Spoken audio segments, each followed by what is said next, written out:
શરણાગત પાપ પર્વતમ ગણયિત્વા નતદીય સદ્ગુણમ અણુમપ્યતુલંઘી મન્યતે સહજાનંદ ગુરુમ ભજે સદા. ઈષ્ટદેવ સ્વામિનારાયણ ભગવાન, આજે આપણે જેને કારણે અહીંયા આપણે બધા ભેગા થયા છીએ, તમે ને અમે બધા, એમની અંદર જેટલા જેટલા સંતો બધા પધાર્યા છે એ બધા સંતોના ચરણમાં મારા પ્રણામ. અને અહીંયા બધા બેઠેલા જે હરિભક્તો છે એને બધાને ખૂબ મારા હેતથી જય સ્વામિનારાયણ. હવે ઘડિયાળમાં મેં જોવરાવ્યું કે 12 વાગ્યા છે. એટલે શ્રીજી મહારાજે સુરા ખાચરને પૂછેલું કે સુરા ખાચર, તો હા, કે તમને કયો રાગ ગમે? તો કે મહારાજ મને ગમે સુરા ખાચર જમી લ્યો, એ મને રાગ ગમે. એટલે અત્યારે હું તો બીજી શું વાતો કરું. આજે સ્વામીને તો આપણે સાંભળવાના જ તો 8-9 દિવસ, 8 તારીખથી 16 તારીખ સુધી તો છે જ. અને સભામાં હવે મારી ઉંમર બહુ થઈ ગઈ છે, એટલે આવી શકું એમ કે હાલી શકું એમ બહુ ઓછો છે, છતાં આવા પ્રયત્ન કરીશ. પણ નવતમ સ્વામી તમને સાંભળ્યા ને એટલે મને એમ થાય જ્યાં નવતમ સ્વામી ભગવાનનું પ્રવચન કરતા હોય ને ત્યાં પહોંચી જવું જોઈએ. કેટલી બધી તમે ભગવાનના મહાત્માની વાત કરી, ભગવાનના મહિમાની, અને ભગવાનને હાથે થયેલા અસંખ્ય જીવોના કલ્યાણ થાય એવી બધી જે વાતો કરી, એને કારણે હું વૃદ્ધ છું ને તોય હું ખૂબ ખૂબ રાજી થયો છું. બીજી વાત એ કરું કે હું તો હવે મારું પોતાનું બહુ હું કરવું ન જોઈએ, પણ હું એટલું તો કહું જ કે નિત્યસ્વરૂપ સ્વામી, તમને સ્વામિનારાયણ ભગવાને અહીંયા મોકલેલા છે, અહીંયા નહીં પણ આ પૃથ્વી ઉપર તમને મોકલ્યા છે. ગામો ગામ તમે કેટલા ગામની અંદર કામ કર્યું.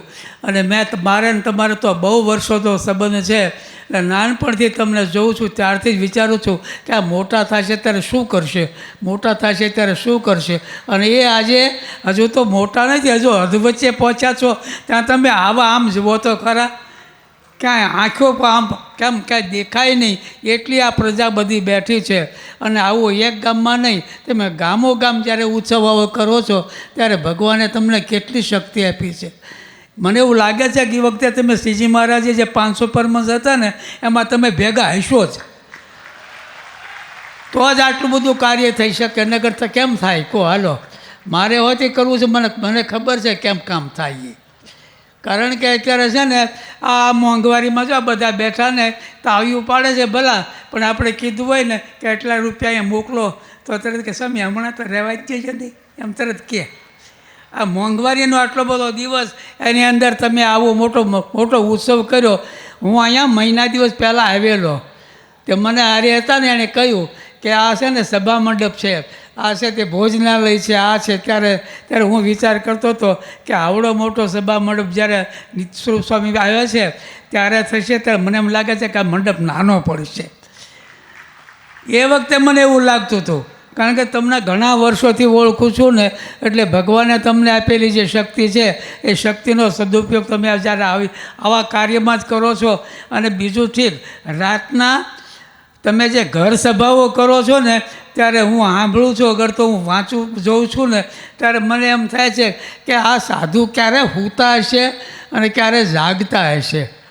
કારણ કે કાયમનું થયું, આ 1-2 દિવસનું છે. માણસ તો માણસનું શરીર જ છે ને, 5 દિવસ ભૂખ્યો રહેજો ખબર પડે કેમ થાય એમ, 5 ઉજાગરા કરો તો ખબર પડે કેમ થાય એમ. હવે એને બદલે આ કેટલા કાયમના કાયમ આટલા બધા ઘર સભાઓ કરવી, અને તમે રાત્રે 11, 11:30, 12 વાગે ઉવો, અને પાછા સવારમાં પાછા જાજો હજુ પૂજા કરતા હોય ને ત્યાં મને ફોન આવવા, સ્વામી એક મારે વાર તમને પૂછવી છે. એટલે પણ મને પૂજા તો કરવા દે.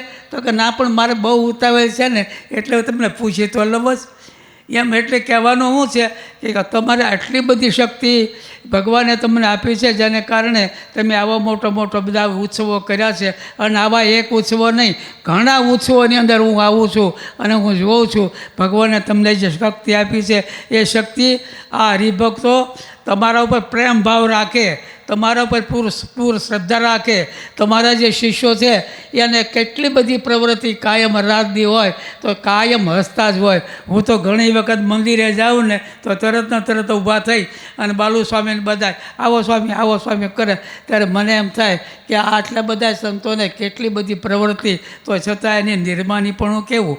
માટે ભગવાનને પ્રાર્થના કરું કે બીજું મારે તો ઘણું જ કહેવું હતું, પણ એ કહેવાને બદલે આ બધા હરિભક્તો ઉપર ભગવાન ખૂબ રાજી થાય, ભગવાનમાં ખૂબ શ્રદ્ધા થાય અને ભગવાન સાક્ષાત બિરાજે છે એવો મનમાં નિશ્ચય થાય. અને આ જે સાધુઓ સંતોએ અત્યાર સુધી તમને જે વાતો કરી છે એ વાતો કાયમ યાદ રહે એટલું મનમાં વિચારી અને એવી ભગવાનના ચરણમાં પ્રાર્થના કરી અને તમને અમારા સંતોના ચરણમાં મારા દંડવત પ્રણામ અને તમને બધાને ખૂબ હાર્દિક અભિનંદન. મારા જય સ્વામિનારાયણ.